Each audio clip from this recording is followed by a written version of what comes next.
Hello বন্ধুরা, দেখো আমার আবারও একটা পার্সেল চলে এসেছে। এবার আর কোনো জামা কাপড় কিনিনি। চলো এর মধ্যে কী আছে দেখা যাক, তোমাদেরকে দেখাই যে এই পার্সেলের মধ্যে কী আছে। অনেক তো জামা কাপড় কিনে টাকা নষ্ট করলাম, এবার দেখি টাকাগুলোকে সেভ করার জন্য কী করতে পারি। চলো এটাকে কাট করি।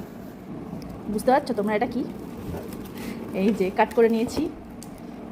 এই হচ্ছে small amounts become big savings. কত টাকা দেখো, 1,00,000 টাকা। ওফ, কবে যে আমি 1,00,000 টাকা জমিয়ে ফেলবো এর মধ্যে, সেই ভাবনা চিন্তাতেই আছি। চলো প্রচুর টাকা নষ্ট করেছি, এবার একটু টাকা জমানোর দিকে যাওয়া যাক। সেই টাকাগুলো কীভাবে জমাতে পারি। এই যে এখানে টাকাগুলো ফেলার জায়গা। আর এটা কী জন্য দিয়েছি আমি এটা বুঝতে পারছি না। কি উঁকি মেরে দেখার জন্য না কি যে কত টাকা জমলো? বাই দ্য ওয়ে, যাই হোক, এখানে আবার কি একটা ফাঁকার মতো দিয়েছে। তো দেখি আমি 1,00,000 টাকা আছে এটা এমনি। আচ্ছা আমি দেখি 1,00,000 টাকা কতদিন আমি জমাতে পারি।